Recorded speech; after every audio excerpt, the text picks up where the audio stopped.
This is Solo Travel Talk, the Japan series. Your solo travel advisor and host is Astrid Clements. Japan is more accessible than ever for travelers, and your solo travel advisor, Astrid Clements, spent a glorious number of weeks in the land of the rising sun. Perhaps you haven't considered Japan as a destination. Too expensive, too hard, too far, whatever your reasons. But Astrid is here to change your perception and persuade you to put Japan on your travel must-see list. I'm producer Catherine O'Brien. We're back, baby! And in addition to hearing about Japan, Astrid and I will let you know what you can expect from Solo Travel Talk over the next several weeks. Welcome back, Astrid. Japan seemed like a really remarkable destination for you. Tell us about your travels there and why we should visit Japan. Thanks, Catherine. And I must say, it is great to be back. I really love doing the podcast, and I have missed it, but I had to take a break because I have just been super busy the first part of this year. I've been traveling, and when I travel, I just don't get on a plane and go. I do a lot of pre-trip planning, and there are lots of things that go into when I leave. I'm still married, so I have to take care of all these other things, and I have a sweet dog, etc. But I've been busy traveling. Also, I have worked on improving my brand, Astrid Solo Travel Advisor, the website, and lots of new content on it, etc., as well as my really big project that is in development and we're getting ready to launch July the 1st is the Astrid Travel Club. And this club is going to be geared to solo travelers who want to take small group trips that basically have a focus of affordable luxury. I mean, it's not going to be super expensive, but they're going to be very nice trips. The trips will usually be theme-based, or they'll have some kind of focus, like the Gardens of London. We're thinking about doing a trip during the Chelsea Flower Show next year. So there'll be these kind of trips. And we really, with the Astrid Travel Club, we want to promote mindful travel. We want the traveler to really be enriched by the trips, not just sightseeing, not just the camaraderie of meeting new friends and getting away from your routine, but to really be enriched and hopefully changed by your experience. So we put a lot of thought into this, and we're very excited. So it has taken all of my time, but I am so excited to be back. And as my husband says, I'm ready to roll, Catherine. Everybody's going to be so excited to hear about Japan. And I know our listeners are going to be really excited to hear about the travel club. We should let everybody know we're going to be talking more about that. Oh, yeah. Okay. Now let's move on to our topic about my trip in Japan and really what I gained from that and what I want to share and my reasons for why I think everyone should visit Japan. I have to admit, Japan has not been on my list. And I find that really odd for somebody like me who's very in tune to culture. I like to experience a lot of substance. And that's what you get in Japan. Japan is marvelous. But for some reason, it was too expensive for a long time. And thank goodness our dollar has gotten so strong that it is easier for Americans to travel there. I think Japan, too, is not quite as expensive because they're wanting tourism more. Before, tourism was not focused on in Japan at all. But they're getting ready to have the Olympics next year. And I'm one of these people that get inspired or something happens in my mind and I start thinking of something. And Japan just kind of popped up last year. And then I decided I wanted to go. And then all of a sudden they named Japan as, I think it's a Travel and Leisure 2019 destination of the year. So how fortuitous. I was right on it. But my particular trip, what I decided after all my research is that I could spend 3.5 weeks there. I could make it on the budget that I set for myself, and I could do a variety of things and visit a variety of places that I felt like I would get a real good picture of Japan for my first time. And in the event I never get to travel back, I will really do the things that I think are pretty important. But what I did is I went to 6 different destinations, and I'm one of these people, as I've shared before on Solo Travel Talk, I do not like to just stay somewhere 2 days and leave. I like to really kind of stay there at least 5 days because I want to unpack my suitcase. I want to kind of get used to my hotel room, know my bearings, and be able to walk, and come back to the hotel and feel like I'm not lost or I don't have to pack again. So I went to 6 cities, 2 modern big metropolises, Tokyo, of course, and Osaka. Then 2 cities that are really old Japan or much more traditional, which is Kyoto and Nara. Then I went to the Hakone mountain areas and visited some of the villages in that area. And that is in the mountains, very close to Tokyo, but that's where Mount Fuji is. That's been a bucket list of mine, really, since I started traveling. And then the last city was Hiroshima. And I decided to go there. I toyed with Nagasaki, but Hiroshima is where the atomic bomb was dropped. I, as an American, wanted to pay my respects. And I also wanted to see and feel or try to understand more of what actually happened when the bomb dropped and how the people had to cope with coming through this and how they've rebuilt the city. And they have a beautiful peace park. And I wanted to go there. And what happened with me is the last day, and I'm going to be talking about the gardens of Japan because they're spectacular and they're one of the must-dos that you have to do when you go to Japan.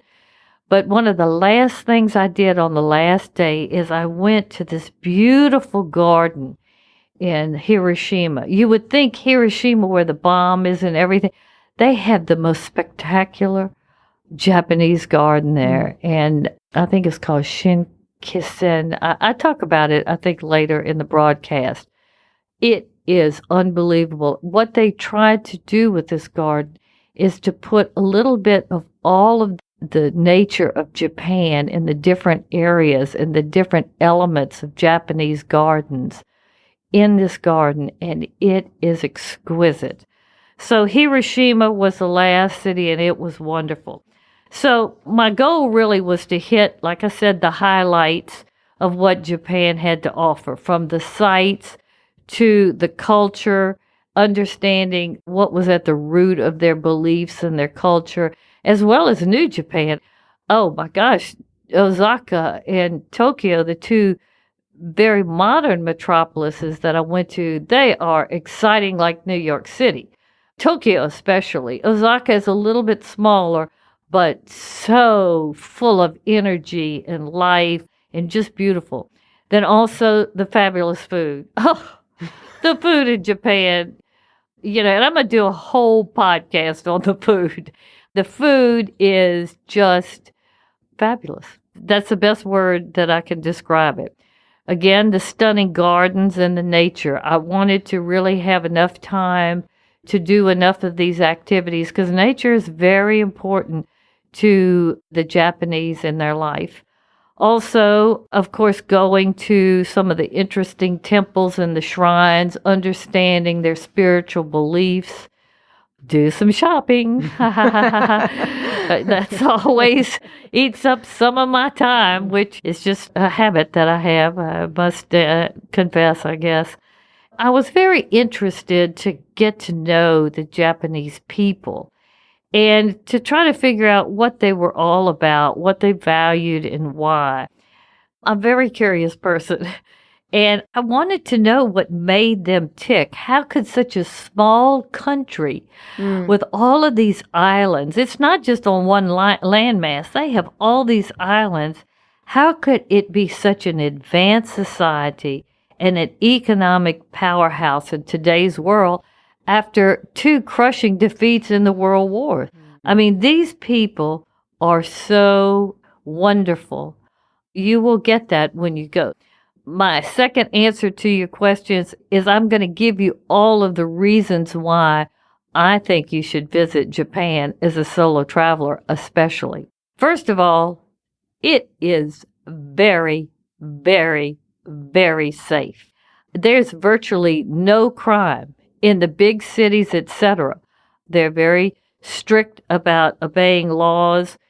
You'll see no evidence of guns or drugs on the street. And there's serious criminal penalties for anything like that. That in itself, for a solo traveler going to these big cities, etc., you don't feel that edge or whatever. So also one of the reasons why it's so safe, and I didn't really think about this before because I didn't know it was that safe, is the Japanese people do not want to do anything that would shame themselves individually or their family. So they just don't break the rules. They don't think like that. They're not rule breakers, or they don't want to do anything that they are very shamed about. So that's part of why it is so safe. Plus another reason, I think, and I didn't realize this till I went, it is such a homogeneous society. I'd say 99% of the people who live there are Japanese.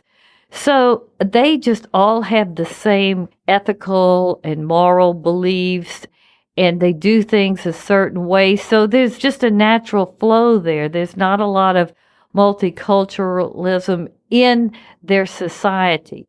So unfortunately, I hate to say that that is one of the reasons why I feel like it is safer. I do think that that plays into the safety factor, but it is super safe, which is great. The second is it is a country that is steeped in culture, history, and a lot of traditions. And it's so interesting because this modern, innovative country still values their traditions. This ancient culture that started here, it's kind of slowly evolved, and it's still evolving, but it does remain true to its roots.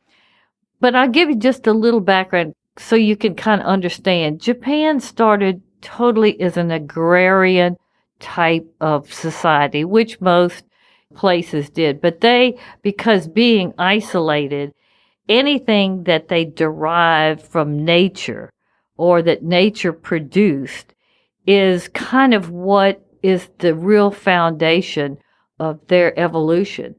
Anything that is from the earth or the sea is part of what started Japan. And you'll see it in elements of the food. And when I talk about food and how they always try to have something from the sea and something from the earth in every meal. I mean, that's sushi, fish and rice. But that's part of the consciousness of what permeates in lots of different things in their life. Then we had China coming in later after the original ancient isolated Japan, and they brought in Buddhism, they brought in math, philosophy, architecture, art. So Japan was exposed then to the modern world. That's when all the gorgeous temples and the shrines started to be built. They did have more of what I consider moral values or codes per se. And that led to Imperial Japan, similar to China, with an emperor and building palaces and focusing on aesthetics.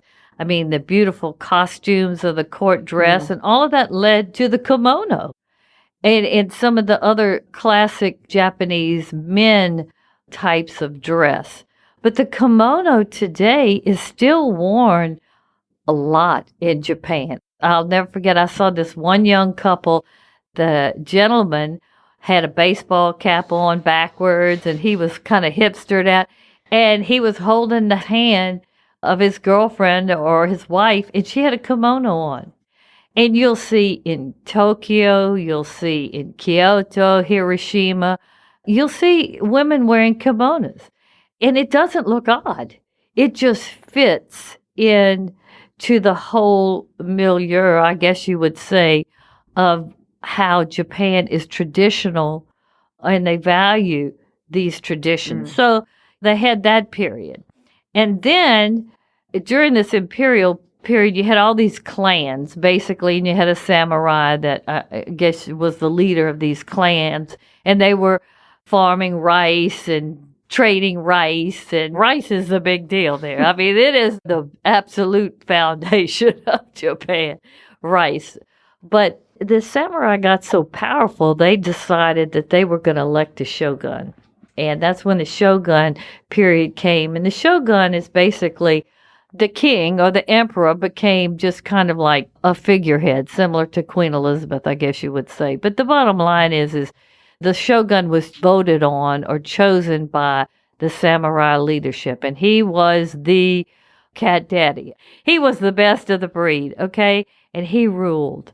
And he ruled very wisely, to tell you the truth. That was a beautiful period. But that's when Japan really, again, became independent and their wealth rose. And that kind of led to all the outside problems in the wars. But that had a big effect on the tradition and the culture and what you'll see in the history. And it'll make more sense to you when you're there in Japan. And then afterwards, of course, you have the Meiji period and now modern Japan. When you go to Japan, you'll see elements of all of that. And if you know enough about it before you go, and you will learn when you're there, you will be fascinated by the depth of the culture. Just so many aspects of their life. That's wonderful, I think, because in Western society, we're all fast, change. There's not really that many traditions. Holidays are kind of being blended and certain focuses are taken away. But the Japanese are not like that. They have got a real foundation. Then on top of that, they have a Shinto philosophy, and this is taught to them just really within the family. But they really do worship nature. They really do. They think everything has a life force in it, and it should be respected, especially the life that's found in nature. So their human relations between each other, their lack of not wanting to deface things, and everything, there is a respect for things that are living and not living. So with that philosophy, it's wonderful. And then the rhythm of nature, the seasons. I mean, in the Japanese gardens, all of them, they are conceived to be beautiful no matter the season. They love the different seasons. One particularly is the cherry blossom season, which most everybody knows about or have heard about. They call this season Sakura. Well, it's the beginning basically of spring, but they have festivals. They get together with friends and picnic in parks. They take photographs all over at different, photographing the cherry blossom trees and themselves in it. And, they are just so excited and happy during Sakura. And I was so lucky. It was really fate. I mean, I knew I was going to be there. I was there at the end of March, early April. I knew I was going to be there probably sometime during cherry blossom season, and I was happy that I would probably see some. But I didn't specifically say, I want to go during cherry blossom season, which a lot of people do. But it's very hard to time because the flowers and the trees are very delicate and susceptible to a lot of things. So the temperature has to be just right. Can't be a lot of rain, wind, all this kind of stuff. Well, I was so lucky. I landed in Tokyo when it started, and I left Hiroshima when the blooms were on the ground. And I felt like this was some kind of spiritual good fortune that I had to be able to go during that season, because there is something very divine about it. And it's all about the nature and being in flow with nature. and not just wanting something to stay static. It's all in that subconscious belief system that they have. When you told me that you captured the cherry blossom season perfectly, I just thought, well, there you go again. There's the Astrid serendipity. Her travel serendipity was working once again in your favor. Well, the travel guys were with me, I can tell you. Because, like I said, my goal wasn't to go there right specifically. Well, if you had tried, it wouldn't have happened. That's exactly, absolutely. Yes, for sure. Then also fall. The next time I go back to Japan, I want to go in the fall, because the fall is supposed to be glorious too, with all the different changing of the leaves and the colors and everything. So it's beautiful. And the gardens just encapsulate all of that through the seasons. So the gardens, when you go, you have to go to as many gardens as you can, I would suggest. But away from that, Japan has gorgeous mountains. This country is just a mountainous. They have many more mountains than flat land. The mountains, the forests, the lakes, and the oceans, all of that plays into the energy that goes through this island. And it's beautiful to be in their forests and in the mountain areas. Take time to get into nature. Try to understand the Shinto philosophy, because it will be very nurturing to you, as well as I think it's life-changing. I felt it was. I learned a lot from this trip, as you're going to see in this broadcast, because I'm probably going to talk a whole lot. Okay, next is the fabulous food, which I have to tell you, I'm going to devote a whole podcast to Japanese food and eating in Japan, because there's so much to it. It's not just the taste of the food. It goes down to the basic construction of the concept of how you put things together, etc. And it's all based in their philosophy of life. It's really something. It's part of what makes the food so fabulous. It's very healthy, for starters. It is delicious.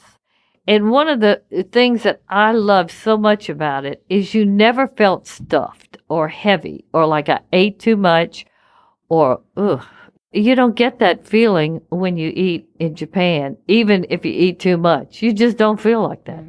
But you have sushi, ramen, kasaki, sukiyaki, saba noodle dishes, barbecue, tempura, yakitori, and all the matcha. I mean, that matcha, that bitter green, super healthy tea and tea leaves. They put this flavoring. Not only do you drink it green tea, and they drink it with every meal, breakfast, lunch, and dinner. It's the bitter. They have to have something bitter.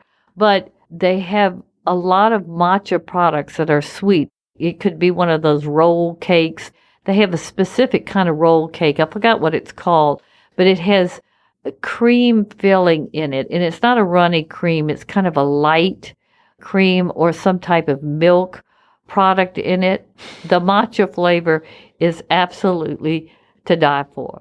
But they also put in cookies, cake, sweets, food. So the food is extremely healthy. Health is one of the absolute foundations of what the Japanese want in their life. And they think about it a lot, and they do things to keep themselves healthy.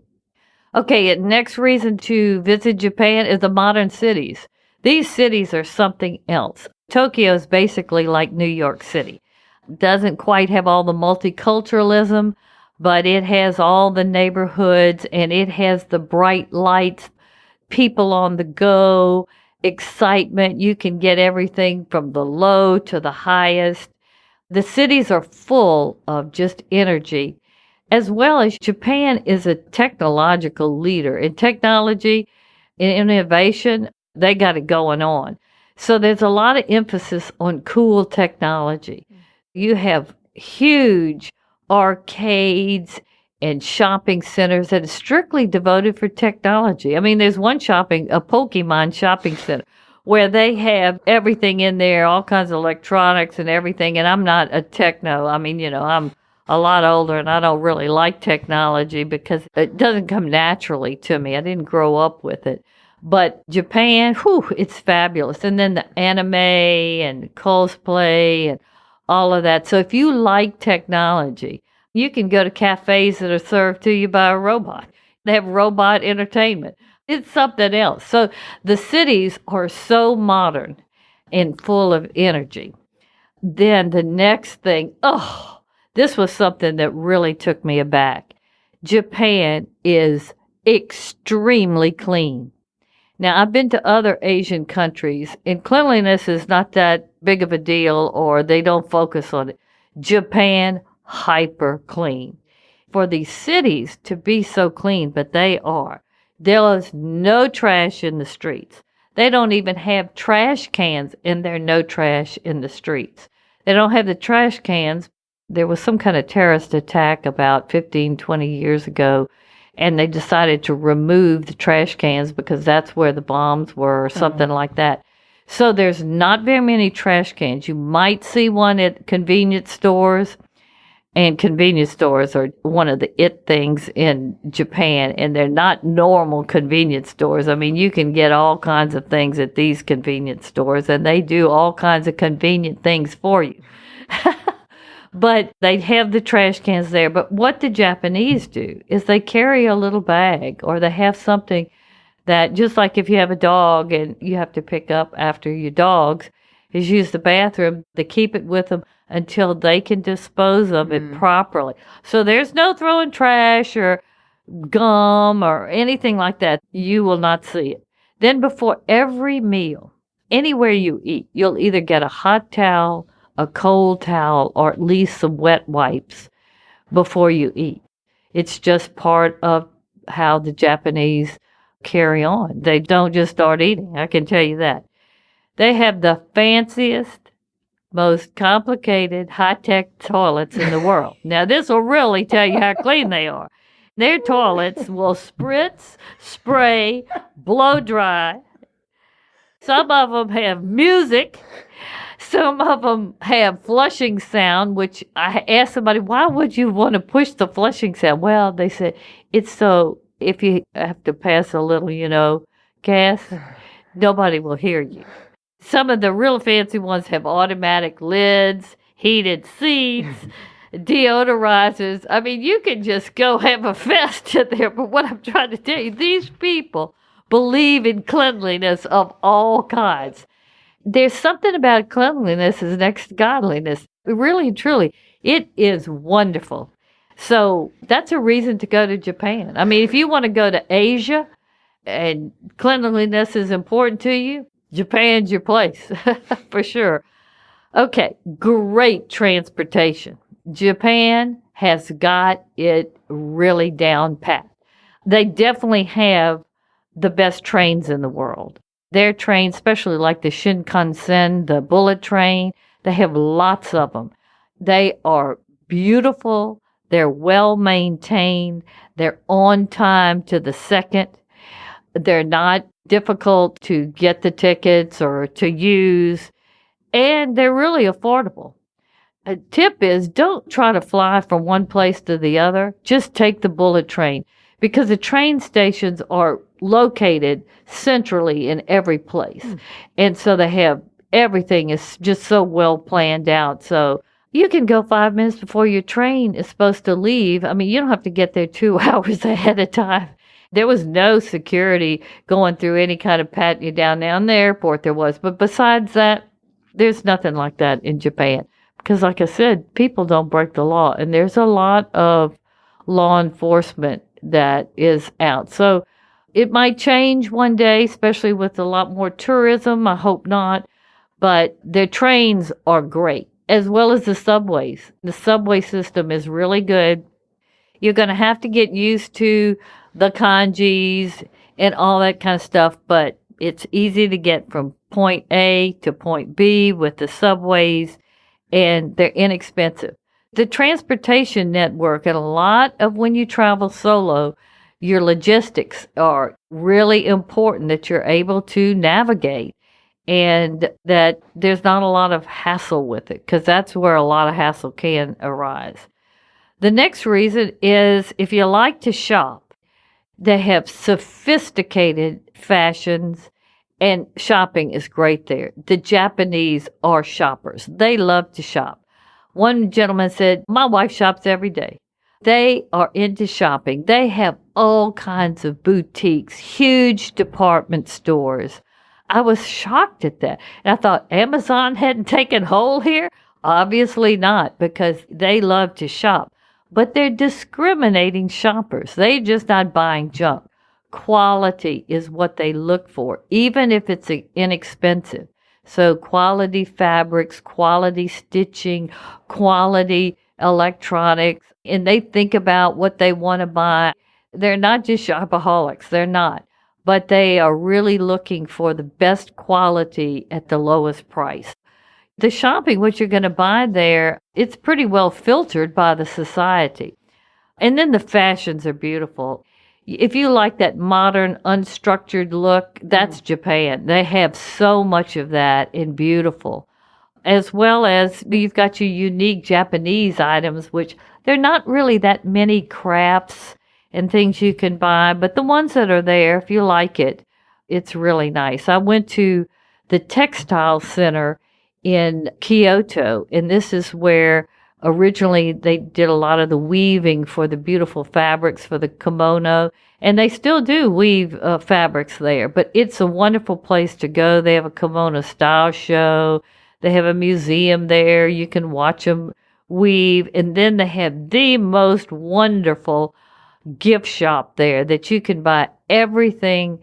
I mean, that's where you should buy your souvenirs, because all of the merchandise in there is really fine. And it's all price ranges, but quality. And that's nice. You don't have to be worried that it's all cheap junk or knockoffs or anything like that. I mean, the knockoff thing is not a deal in Japan. I guess it just goes with their whole, they wouldn't want to represent themselves as something that they're not. The ninth reason why you should go to Japan is the Japanese value relaxation. And there's one custom that they have, which is called taking an onsen or taking a soak in a pool of water, which is either hot and it's natural or it's piped in. But what they do, this is a bathing ritual that is done at night, and it's either communal or can be private. Basically, you go in, you shower, you get in the bath, stay in there as long as you want. It's nice hot water. And then when you're through, you get out, you take another shower, wash your hair, whatever. You just feel so relaxed. They do it all the time. Every hotel that I went in had an onsen. A couple of them had interior onsens and an onsen on the outside where you could soak and look at the stars. That's how much they're into nature. They really do believe in this relaxation and to decompress. This is an old tradition. I know when I went to Hakone, which is in the mountains where Mount Fuji is, I stayed in what's called a ryokan, which is an old traditional kind of hotel. It's like a series of bungalows, and they were all situated in a beautiful garden. And one of the amenities was a private onsen where they had sulfur water, hot natural water from the mountains piped in to this beautiful freestanding structure that they got all ready for you. You could go and do everything privately. Then when you're through, they come and bring you tea, and you can go outside and sit in the garden. Beautiful, really beautiful. It is something that is part of their tradition, and it's a reason to go, because I think it's part of some of the reason why Japan is so fabulous. Because these people take care of themselves. You'll want to do an onsen. Now, you do have to completely disrobe. So if you don't like doing that, then maybe you won't do it, but do it. That's my suggestion. Okay, nobody's looking. Get brave anyway. Get brave. No, these people, that doesn't cross. I mean, maybe some cross their mind, but That's not the point of this. You won't feel like you're competing or you look bad or saying it everywhere or what. None of that. That won't even cross your mind. Then, of course, you got your major sites. Mount Fuji, that was bucket list for me. And I tell you, when I saw it, it was a magic moment, to tell you the truth. Because it's kind of hard to see a lot of times. And I went in the area, and the day before, I took this cable car. And this was supposed to be, you could really see it. Well, it was foggy, you couldn't see it. And there's a lot of fog that comes in the clouds. And there are only certain angles in the mountains that you can see it. Some of them are just a little bit, and some of them are, it's just there like a picture. So I went to this small village, and it was sunny. And I heard people say, oh, we're going to be able to see Mount Fuji. So I asked somebody, where exactly is the best place to see Mount Fuji? And they told me this one museum that you had to kind of go up the hill. So I went there, and I went through the museum, and they had like a little cafe. And I went on the porch, and I saw, it was everything that people talk about. It is glorious. So I saw it there, that I went outside. I went by the lake, because it's right on this lake, and I took some more pictures. I got some great pictures. But that was the only time, except when I was going back from Hiroshima to Tokyo to catch my flight home on the bullet train. And I didn't even think about it. I turned to look, and I went, oh, there's Mount Fuji. I got my phone, I snapped some more pictures. It was just gorgeous. So it's kind of like a fleeting thing. You can't really just see it. Oh, so Mount Fuji is one of the reasons to go. It really is, because it strikes everybody that way. I don't think anybody goes, oh, well, I saw it, been there, done that. There's something about it, like the pyramids or something. Okay, next thing is Nara. Nara is ancient. This is really where the imperial period started. And they have the I think it's called Todaji. And please excuse me when I mispronounce things, but this humongous temple. And when I say humongous, it is the largest all-wood temple in the world. It is so powerful. This is Japan.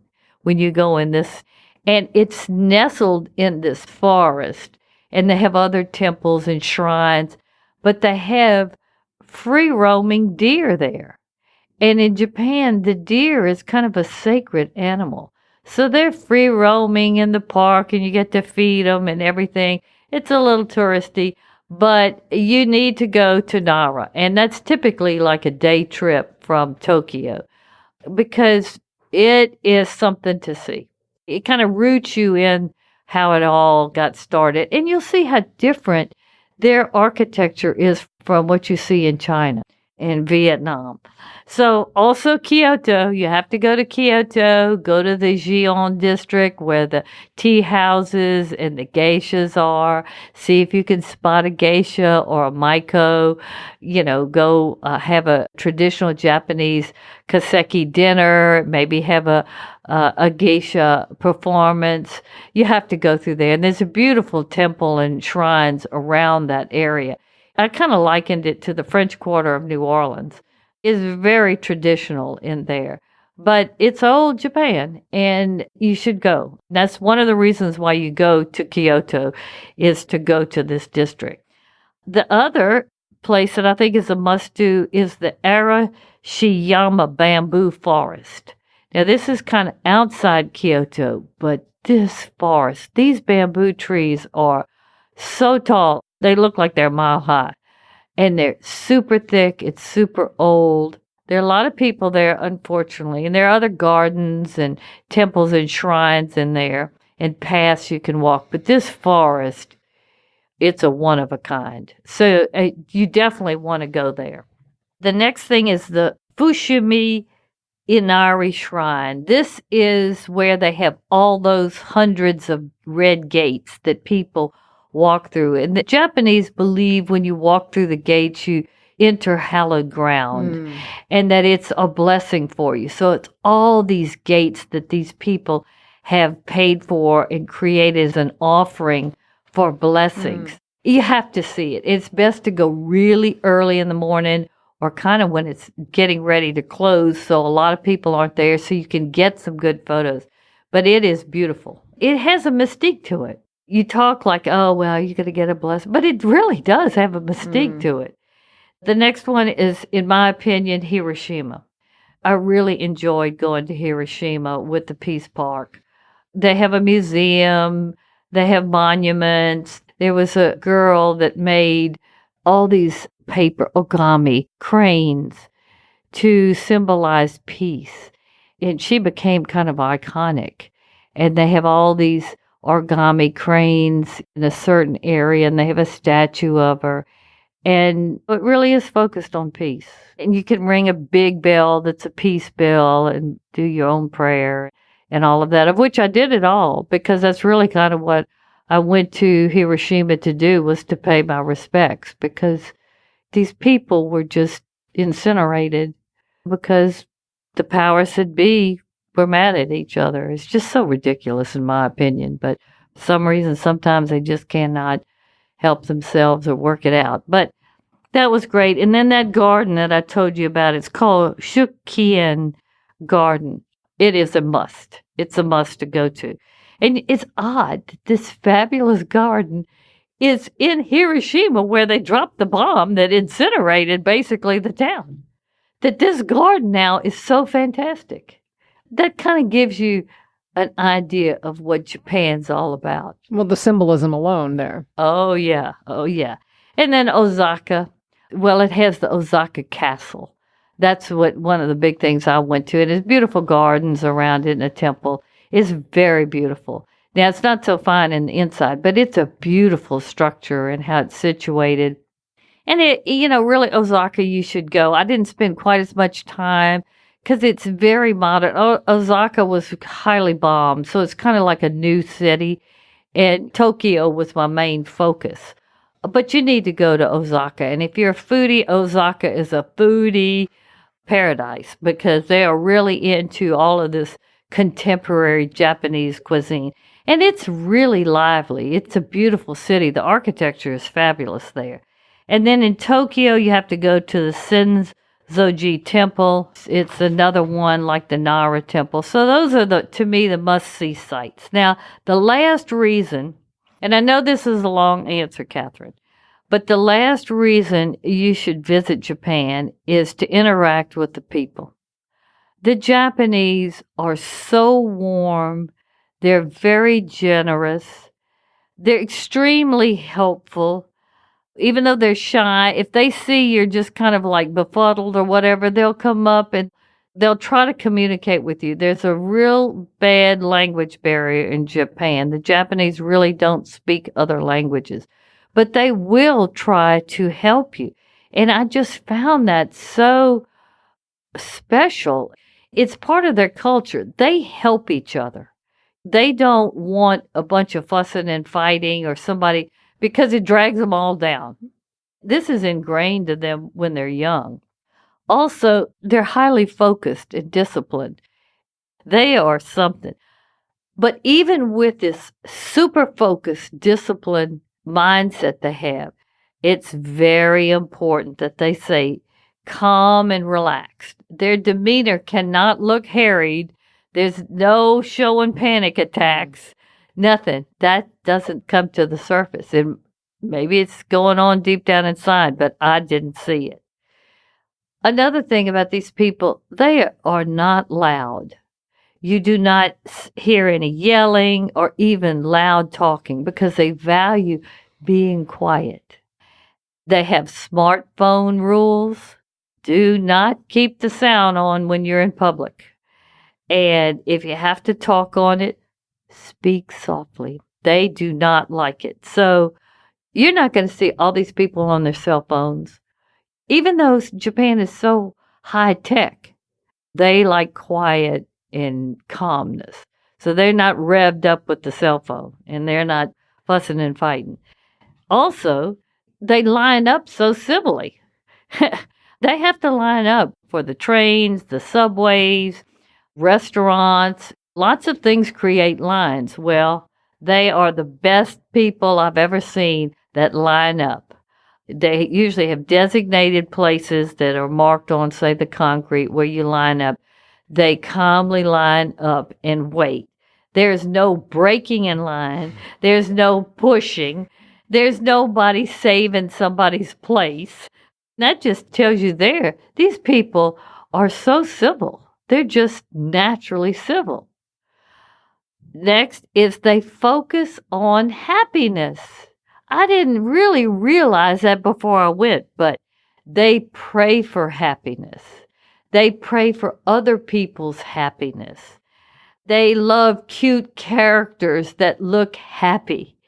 They even have a word in Japan called kawaii, or cuteness, which they have whole fashion statements with cute clothes and cute characters and cute that are happy. Happiness is one of the basic tenets. One other thought. What really impressed me about the Japanese is they don't really practice any formal religion. And I shouldn't say it impressed me, but this is a fact. But their beliefs are passed down to them from their families. And I kept saying, how can a society be so civil, so clean, so processed, that's not firmly rooted in religion? It was a shock to me. But then as the more I traveled, the more I thought about it, it's this Zen mindset that they also learn from their family, and they're kind of just socialized, is they center themselves first, or they find their own truth. And they do this daily, and they reflect on it. Then they adjust their life into what they have to accomplish, their goals, their must-dos, etc., without creating what I call negativity or me. They are just genius at this. Really, I really was so surprised, but they really do believe you reap what you sow. I'll never forget, we were touring one garden, and this gentleman was pointing to this frog statue, or some type of statue. I think it was a frog. And he said that was a symbol or a message for people to heed. What goes around comes around. And they really believe that. What all started to make more sense to me is, these people come up and give you help that you're not soliciting in a very mannerly way. But they know in the future they will need help. So they hope that a stranger would help them. So it's these unattached moments of kindness that is just part of their moral code. They don't think about it. They just do it. It was just such an eye-opener, and it gave me so much hope for the world that people can do the right thing.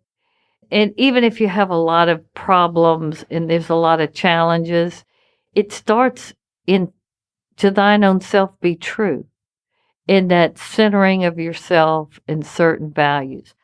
They have such a positive flow of life, and they're real big about the flow and keeping things in balance, and practice this, whether it's within the family or the community at work.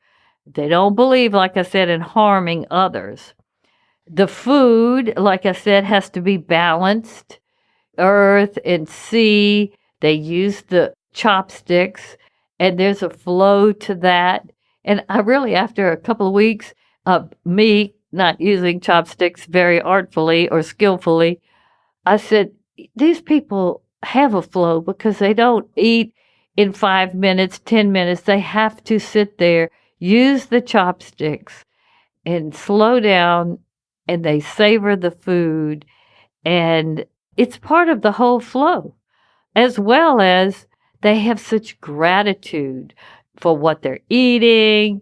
They even say gratitude to the chef or the server where they're eating. I mean, we might say, oh, that was a delicious meal, or thank you, or whatever. But this is routine everywhere they go.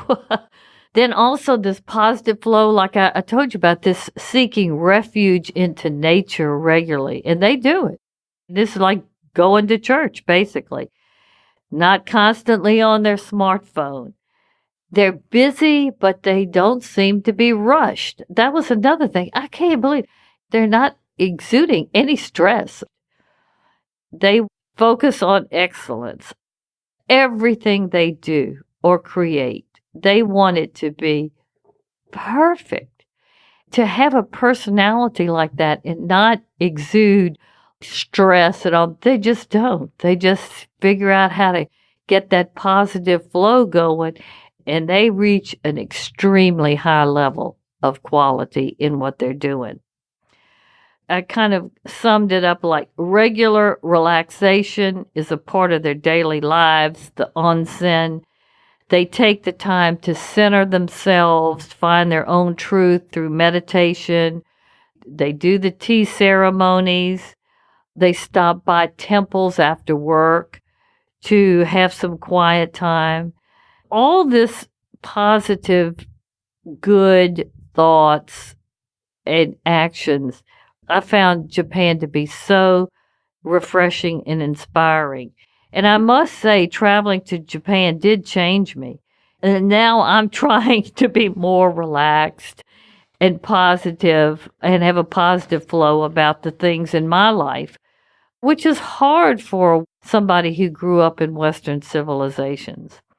But you don't have to overstress or be stressed out. And I know I'm going to get pushback for saying that, but I mean, I saw it in Japan. You can get the job done. You can go where you want to do, etc., and not burn yourself out, because I didn't see evidence of it. Maybe it's there in the society, but it's not there on the surface. I can share. But they really focus on being balanced. So I really took that as a message for me in my life, because I'm one of these people, plan your work your plan, stay focused. And I do have a lot of energy, but there is a balance of rest and doing that is part of nature. And the Japanese don't let themselves basically get out of balance, and they are able to achieve excellence. So it can be done. Last thing. This is really the last thing, and the question will be answered. The Japanese focus on happiness, good fortune, and good health. These are the three basic tenements for a good life, and they go to the temples to pray for it. They want it for themselves. They want it for others. They think about it. And those three, happiness, good fortune, and good health, that is so basic, but so exactly spot on. So Japan, to me, is a must-see place for all travelers seeking enlightenment, and also you will have a good time. But it's a country that is unique to itself. So those are my reasons, Catherine. The answer was long, but I wanted to paint the picture of key things that I thought would make you go to Japan that people don't realize. Well, Astrid, I really think that the listeners are getting a sense of your passion for this trip. And I'll share with our listeners that when you and I met up after you came home from Japan, I physically could see a difference in you. I've seen you come back from other countries and other trips, but there really was something I noticed going on with you after this trip. I can't describe it, but it really was life-changing. It was a growth for me. I saw myself more clearly, good and bad. I thought that was so great for me to see that. I think it's going to help me in everything that I do in the community, with what I'm doing with this passion, Astrid Solo Travel Advisor, with my family, with everything. And it's not just what I learned, it's what I also took in totally by osmosis. So thank you. Maybe it did show. Well, you used the phrase, you were peeling back the layers of the onion. And I think that that's really kind of coming through here. I'm a thinker. I always search for the truth. That's probably one of my biggest passions is I'm a truth seeker. So I ask a lot of questions. I'm curious. When my old beliefs or certain things are tested, I allow myself to be open. I want to really get to what I feel like I am comfortable with. So Japan expanded me a lot in my own interior. I didn't expect it. It was a blessing. Well, Astrid, all of that sounds just absolutely wonderful. I don't know anybody who could listen to this and not want to go to Japan. I mean, you've really hooked me on the idea of going to Japan. Since we're back, baby, like I said before. So exciting to be talking to our listeners here. Can you tell everybody, what are we going to be doing here? Give everybody a sense of what Solo Travel Talk is going to be doing for the next few weeks. Okay, I shared at the beginning, Solo Travel Talk is not going to be aired like it was before every Thursday on a weekly basis. We're going to a seasonal format or scheduling. And what I'll be doing is I'll focus on one area of solo travel and have a more in-depth informational format. This season's topic is, you guessed it, Japan. So the next 6 to maybe even 10 broadcasts, I'll be giving listeners a lot of interesting information about Japan travel, its culture. I mean, there's a lot more to it. I just skipped the surface. But some of the upcoming topics will be food and eating in Japan. So that's going to really be a good one, I think. Cultural do's and don'ts. Oh, there are many of these that you can't even believe. There's so many unique things to Japan. Then traveling Japan for a spiritual or personal recharge. Getting into a lot deeper about some of the spirituality and the people, etc. I have a lot more to say about that won't get boring or kind of too much. Then 10 must-dos when traveling to Japan, things that I really think you should. I touched on a lot of them, but I want to go into why. I went a little bit overboard on Mount Fuji, but all of them have something very magical or very different about them. Also experiencing nature in Japan, the gardens of Japan. Oh, that is so interesting and so much a part of really experiencing Japan. So I think that'll be a really good, informative broadcast. And best times to travel in Japan and why. I'm going to go into more about sakura and the fall. And the Japanese don't feel like there's any best time. They're all good times. But there are certain things that if you like this kind of thing, you should go during that time. Besides a change in the broadcasting, like from a weekly airing to a seasonal format, Solo Travel Talk broadcasts are really going to go forward with sharing more information on how to do things and travel tips to specific locations. And really a lot more emphasis on problem solving and tips, etc. Because Catherine and I have found that those are the shows that have that format that our audience really is most interested in. Keep listening because we're up in our game. So, Astrid, with the how-tos, we know that from the feedback from our audience that there are some people who come to us for specific destinations that they want information about. We also get listeners who enjoy the travel log, and I would say I fall into that category. So some of these places I just love hearing about. It's like you've taken me on an adventure to hear about all these places that you've got to visit. But of course, there are people, as you mentioned, that they really are looking for that how-to aspect from our shows. And we really have a plan to build in how-tos from here on out. So obviously, Astrid just did an amazing job of putting Japan on your must-see list. But even if Japan isn't necessarily your bag, we are going to incorporate information to make you a better solo traveler, to give you a little bit more tools in your toolbox. Definitely, definitely. So even if it's not totally like a how-to broadcast, it's a travel log, we're going to have some how-to information in it. So it's not just Astrid went tripping on to, so-and-so. I am going to ask Astrid some direct questions about how to for any destination, any travel. You'll be hearing that in every show. I'd like to close by thanking all the listeners for tuning back in. If you've benefited from this podcast, any of the information, give us a thumbs up or a like or a share.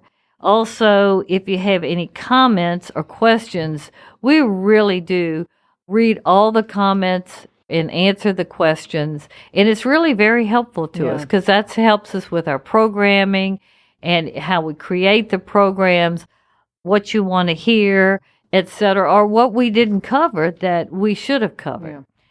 And then the last, as they say in podcast land all the time, is subscribe to Solo Travel Talk. Because when you do, that gives other listeners or international travelers who would be interested in our type of information the opportunity to be able to tune into our broadcast, because the more you subscribe, the more it's pushed out. So with that said, thanks for listening. That's right, everybody. You can subscribe to Solo Travel Talk on Apple Podcasts, SoundCloud, Stitcher, Spotify. We love Spotify. Really, any of the fine places that podcasts can be found. You can also go to astridtravel.com and get all of the episodes there. By the way, if you are not following Astrid on social media, you really missed out, because that was one of the joys, is seeing all these amazing pictures from her Japan trip. Holy And I still have over 3,000 more that I can pick out highlights. Yeah, I had to pull back because I didn't want to overload the world with my photos. It's a beautiful place to take photographs. And I take a couple of everything that I want to photograph because I'm trying to get better with my photography skills. But I took some photos that I think will also give you a real good sense of what you'll experience in Japan. Well, how cool. When we put out the episodes, then we'll be able to revisit some of those pictures. So that'll be really nice. We really do thank everybody for listening to Solo Travel Talk. We loved people reaching out to us when we were on hiatus. It really was a very nice, warm feeling that we know that we're connecting with you, and we missed you. So thank you so much for listening this week. We'll see you next time on Solo Travel Talk. Find Astrid on Instagram, Facebook, and Twitter. All things Astrid, including the Astrid Travel Club and this podcast, are available at astridtravel.com. Thank you for listening to Solo Travel Talk.